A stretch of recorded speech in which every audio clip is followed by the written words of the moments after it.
Donc voilà, je reviens pour terminer la présentation avec les deux derniers slides qui nous restent. Je vais d'abord commencer par parler de l'importance du modèle Arch-Garch. Les modèles Arch-Garch, développés respectivement par Engel en 1982 et par Boleslav en 1986, sont les premiers à avoir modélisé la variance pour prédire la volatilité des périodes à venir.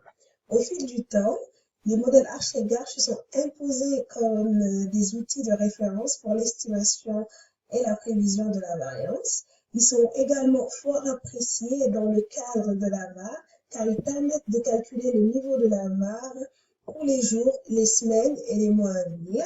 Une des contributions des méthodes est l'analyse des mouvements imprévisibles des prix des marchés financiers et les niveaux des taux d'intérêt, car une caractérisation précise et une bonne prédiction de ces mouvements volatiles sont essentielles pour quantifier efficacement les risques de management, mais aussi ils permettent aux institutions financières de mieux gérer leurs risques.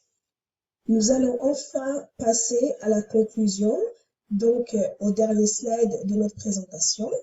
Elle porte essentiellement sur les critiques des modèles Garch. Donc, la question qu'on se pose, c'est pourquoi existe-t-il des extensions du modèle Garch? Bien que Garch soit un modèle performant en matière de prévision, il est le sujet de plusieurs critiques. Un reproche saillant est qu'il ne peut rendre compte de la réaction asymétrique des chocs passés sur la volatilité actuelle. Or, nous reconnaissons que les rendements passés négatifs augmentent plus fortement la volatilité que les rendements passés positifs. Les causes de ce phénomène font débat car la baisse du prix de l'action d'une firme endettée aggrave son ratio de solvabilité. Ceci augmente le risque intrinsèque et par conséquent la volatilité de l'action. C'est la théorie de l'effet de levier.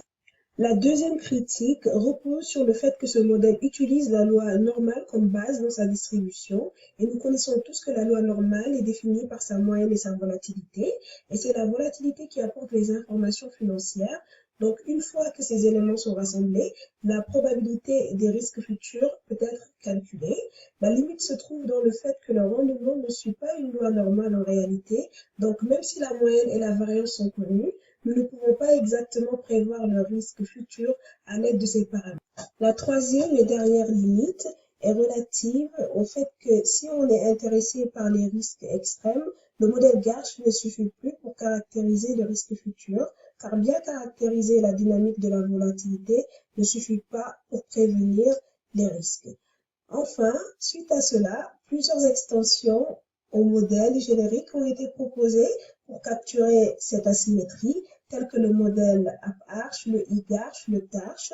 Le concept clé est le même pour toutes ces extensions, c'est rendre la volatilité conditionnelle fonction de l'ampleur du choc passé et de son signe.